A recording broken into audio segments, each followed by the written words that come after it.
On behalf of the Board of Directors, it's my pleasure to welcome you all to the 2024 Annual Unit Holders Meeting of Charter Hall Retail REIT. My name is Roger Davis, and I am the Chair of the Charter Hall Retail REIT Board of Directors. It's now 2 p.m, and as the necessary quorum is present, I declare this meeting properly constituted and open. I'd like to commence today's presentation with an acknowledgement of country. Charter Hall acknowledges the traditional custodians of the lands on which we work and gather. We pay our respects to elders past, present, and recognise their continued care and contribution to country. I would now like to introduce my fellow board directors. Sue Palmer, Independent Director, who's Chair of the Audit, Risk and Compliance Committee. Michael Gorman, Independent Director and a member of the Risk Committee. Ben Ellis, Charter Hall Retail CEO and Fund Manager. David Harrison, who we're still waiting for, will be here in a minute, Charter Hall Managing Director and Group CEO. Also present today, and I welcome Joanne Donovan, our Head of Retail Finance, Mark Bryant and Rebecca Hourigan, our Company Secretaries, Diane Winard from our auditor, PricewaterhouseCoopers. Please try again. Is this me? It's not me. Watch. Sorry, technology. From PricewaterhouseCoopers will be available to answer any questions about their audit of the financial statements from unit holders. CQR's strategy is to be the leading owner of convenience retail property.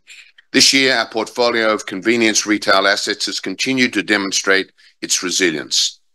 Despite the background of a higher for longer interest rate environment and an uncertain rate outlook, consumer spending in convenience retail has remained incredibly resilient, and the CQR portfolio has enjoyed some of the strongest operating statistics in its history, with occupancy, leasing spreads, supermarkets in turnover, and footfall across the portfolio all performing strongly.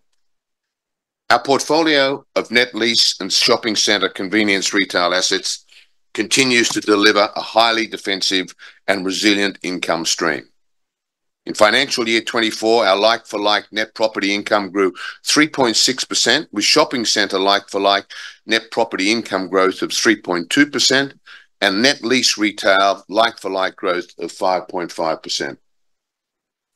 Our strong income growth is a result of a strategic focus on increasing our exposure to CPI-linked leases, with 60% of portfolio income either directly or indirectly linked to inflation. This has been a key driver of our income resilience in the current high inflation environment. As a result of higher interest costs offsetting the growth in NPI, our net operating incomes decreased 4.7% to 27.4 cents per unit, and we paid a distribution per unit of 24.7 cents. This equated to a payout ratio of 90.3%. Our gearing at 30th of June remained modest at 26.7%, giving us capacity to selectively acquire and undertaking growth initiatives. During financial year 24, our independently valued portfolio value decreased $236 million to $4.05 billion as a result of $315 million of asset sales, offset by $119 million of selective acquisitions and net devaluations of $40 million. The devaluations combined with derivative movements led to a 4.7% decline in net tangible assets per security. While disappointing, we are comforted that cap rate movements were stabilising in the second half of the financial year, and we have continued to sell assets at book values, suggesting that values should improve from here.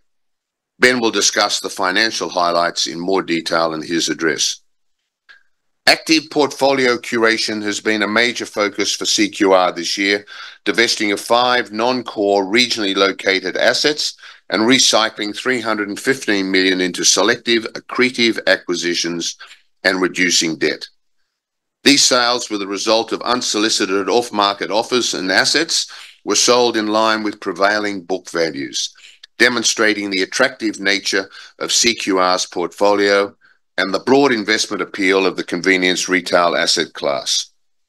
This year, we were also pleased to announce the purchase of a 20% interest in Eastgate Bondi Junction Shopping Centre for $25 million on a 6.1% initial yield in partnership with our wholesale capital partner in RP6.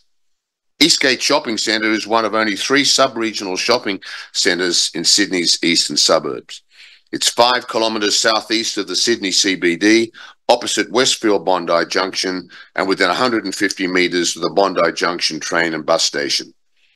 The centre is anchored by a full-time Coles, Kmart and Aldi.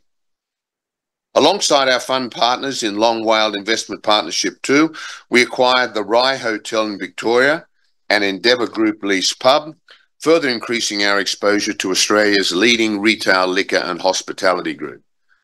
This asset was acquired at an attractive yield with a 15-year triple net lease and annual uncapped CPI rent reviews. We also acquired a strategic 7.5% interest in the $700 million market capitalised Hotel Property Investments, HPI, for $49 million. As you would have seen, subsequent to year-end, we've made a joint takeover approach with Host Plus, our partner in the Long Whale Investment Partnership number 2, to acquire the remaining securities in HPI, of which we now jointly own 15%. We regard our offer as attractive relative to HPI's pre-bid security price. Now, HPI owns a portfolio of 57 Australian convenience hotel properties, predominantly located on the eastern seaboard and leased to the Queensland Venue Company and Australia Venue Company. If our bid is successful, we see this as a highly complementary addition to the CQR portfolio. Importantly, we remain disciplined. We've already declared our bid final, and if we are not successful, we continue to see other good opportunities in shopping centres and net lease retail to continue on our own ongoing portfolio curation, driving earnings growth for investors as a result. Additionally, we continue to look for opportunities to unlock further value within our existing portfolio. During the year, we completed the Dan Murphy's pad site development at Carn Hill in New South Wales and are nearing completion of a new Nido childcare facility at Swan View in Western Australia, and of course the Aquatic Achievers Swim School at Arana Hills in Queensland. Moving forward, we will continue to actively manage our portfolio and unlock the low site coverage of our assets to create further value and grow income, with another 10 pad sites now actively engaged in seeking development approvals similar to those obtained at Carn Hill and Swan View. Turning now to our ESG highlights. CQR continues to deliver on its sustainability commitments and remains on track to achieve net zero carbon emissions at Scope 1 and Scope 2 in 2025, with 100% of energy from renewable sources. Our power purchase agreement with Engie commenced earlier this year, and we now have 17.5 megawatts of solar installed on our rooftops, with 9 megawatt hours of installed battery capacity and feasibility studies in progress for an additional 5 sites. Pleasingly, our performance has been recognised, with CQR achieving a ranking of first in Australia and New Zealand for listed retail entities in the 2023 GRESB report. Tenant customer engagement is equally important in driving centre performance, and for the 4th year in a row, the group has received the #1 Net Promoter Score from the CentreSats Customer Satisfaction Survey conducted by Monash University, with a Net Promoter Score of +32. CQR and Charter Hall team also recognises the important role our centres play in supporting the communities in which we operate.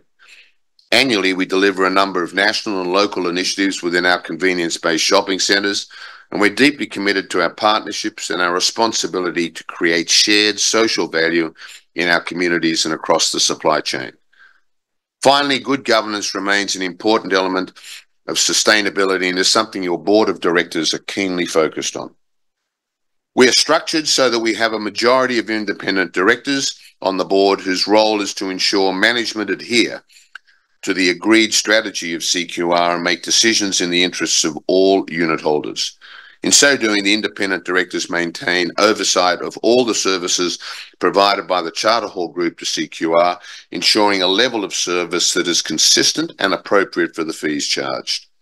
Within this capacity, we regularly engage external consultants to benchmark those fees to ensure that they are appropriate and consistent with market standards, and that CQR unit holders are receiving value for money. In so doing, the independent directors also approve all major transactions, asset purchases, related party fees, and capital expenditure. We also appoint the external auditors to audit the accounts and independently approve CQR's financial statements. In fulfilling these duties, I would like to again assure unit holders that your directors are ever mindful of their responsibilities to act in the best interests of all unit holders. I would also like to acknowledge that the achievements I have outlined today have all been achieved as a result of the management of the REIT by the Charter Hall Group. Investors in CQR receive the benefit of the quality and experience of Charter Hall's capabilities, including opportunity identification, acquisitions, asset management, property management, development, finance, legal and treasury services. The board remains committed to aligning with best practice frameworks to support transparency and disclosure. Finally, I'd like to thank our unit holders for your support and continued investment in CQR. I will now hand over to Ben Ellis, Charter Hall Retail CEO, to review the year's financial and operating performance and to discuss the outlook for financial year 25. Ben.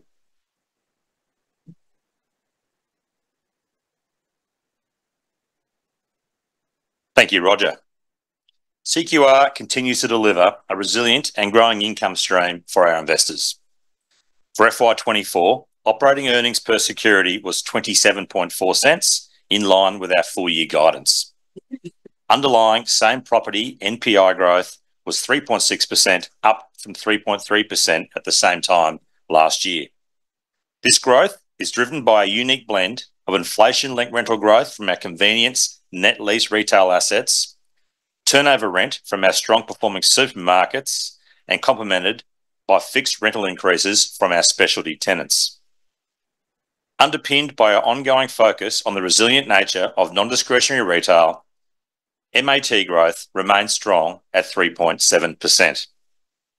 For the year, we completed 313 leasing transactions, once again achieving positive leasing spreads of 2.7%. Pleasingly, this resulted in our convenience shopping centre portfolio occupancy increasing to a portfolio record high of 98.8%, up from 98.6% at June. When combined with our net lease retail assets, our total portfolio occupancy is above 99%. During the period, we also took advantage of significant off-market unsolicited interest in our assets and sold 5 non-core shopping centres.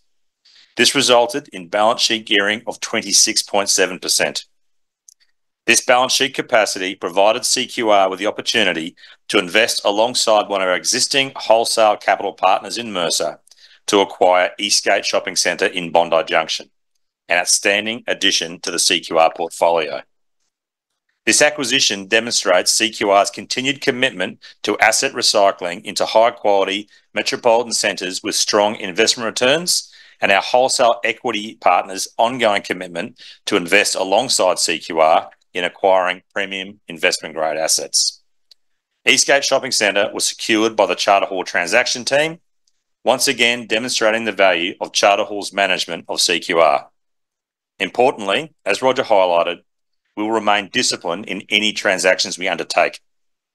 Looking forward, we will continue to curate CQR's portfolio to deliver ongoing and resilient income growth and valuation growth for our investors, and are well positioned to take advantage of attractive acquisition opportunities that may arise.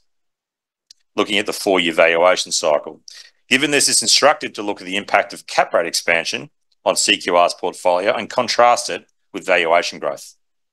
Strong and high-quality income growth remains a major focus for CQR. This has been demonstrated by our active portfolio curation to high-quality assets, our market-leading number of supermarkets paying turnover rental, and our increasing exposure to CapEx-efficient net lease convenience retail benefiting from inflation-linked rental growth. Following 2 years of cap rate expansion, CQR's convenience shopping centre cap rates are on a like-for-like basis, sitting where they were in June 2020, 4 years ago. It's a similar story for our net lease convenience retail assets. Notwithstanding this, our like-for-like asset values are on average 16.6% higher today than they were 4 years ago. This does not happen without the strong and resilient income growth that has been generated by the CQR portfolio over this period. The blend of higher quality, predominantly metropolitan shopping centre assets and our net lease convenience retail portfolio will continue to drive resilient and increasingly CapEx efficient income growth, differentiating us from our peers. During the year, our retail shopping centre portfolio occupancy increased to an all-time high of 98.8%. As noted earlier, CQR's portfolio MAT growth remains strong at 3.7%.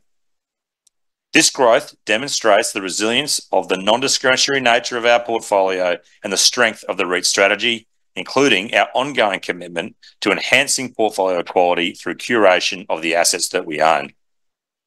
Portfolio WALE remains stable at 7.2 years, following continued strong leasing renewal activity. Importantly, the CQR portfolio benefits from having 60% of total income growth directly or indirectly linked to inflation, with 27% of income growth linked to CPI and a further 33% of total income growth indirectly linked to inflation through turnover rent mechanisms of our supermarkets. CQR's total portfolio income from major tenant customers is now 57%. Across the major supermarket providers, we remain well balanced between Coles and Woolworths, and we continue to partner with Aldi. Importantly, when we look at our exposure to any one specialty retailer, it remains limited, with Specsavers, our largest specialty tenant, at 1% of total portfolio income. We retain a clear bias towards everyday needs and convenience-based retail food and services. Our convenience net lease retail assets now represent 28% of CQR's total portfolio by value and 22% of total portfolio income. These assets are all triple net lease, meaning they are free from any capital expenditure and provide true cash yield for CQR investors. Their rent review mechanisms are CPI linked, driving meaningful income growth to the portfolio, with the convenience net lease retail major tenants delivering 4.4% like-for-like rental growth over the last year. These convenience net lease retail assets continue to complement CQR's existing convenience-based shopping centre portfolio and provide valuable diversification benefits, enhanced tenant covenant quality, and security of income with a strong major tenant income growth profile. As previously stated, this major tenant income growth profile is unique to CQR and not as readily available in less mature or lower quality retail portfolios. If the HPI portfolio acquisition is successful, our exposure to net lease retail assets will increase to approximately 39% of total portfolio value and further improve CQR's long-term portfolio income growth prospects. As we look ahead to FY25, the strength of the underlying portfolio will continue to deliver growth in portfolio income, offset by the impact of higher interest rates over FY25. However, having restructured our hedge book, we now see the REIT as well positioned for future growth. We will continue to actively curate our portfolio to deliver long-term growth, with supermarket sales expected to remain strong and our net lease convenience retail portfolios continuing to benefit from embedded CPI lease structures and strong cash flows. Our strategy remains focused on being the leading owner of convenience retail property to provide income resilience and growth through a continuation of our portfolio curation strategy. I'd like to extend our thanks to our people who manage our portfolio on a day-to-day basis. We continue to be proud of how they partner and support with our tenant customers, our communities, and each other. Finally, on behalf of the Board of Management and the team, we'd like to thank unit holders for their ongoing support of CQR. I'll now hand back to Roger to conduct the formal business of the meeting. Thank you, Ben. I'll now pause to ask if there are any questions from unit holders here today.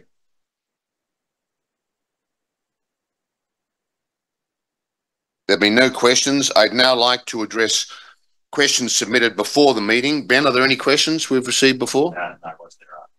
Clean bill of health, ladies and gentlemen. I will now proceed to the formal business of the meeting. To begin, I table the notice of meeting dated the 4th of October 2024, which contains the resolution up for consideration today. Copies of the notice of meeting and annual report would have been made available to you by post, email, or available to view on the webpage. Copies are also available from the registration desk. I'll take the notice of meeting as read. The only item for consideration today is the re-election of myself as director. As I am the only director standing for re-election, I will now hand over the running of this item to Ms. Sue Palmer. Sue. Thank you, Roger. As Roger explained, the only item for consideration today is the re-election of Independent Director Roger Davis, which will be decided by poll.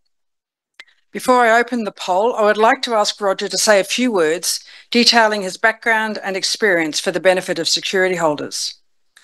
As explained in the notice of meeting, only the shareholder of Charter Hall Retail Management Limited, being the Charter Hall Group, may appoint a director. Accordingly, it is noted that today's resolution is advisory only and non-binding. Notwithstanding this, the directors will of course give due consideration to the results of the resolution. Roger?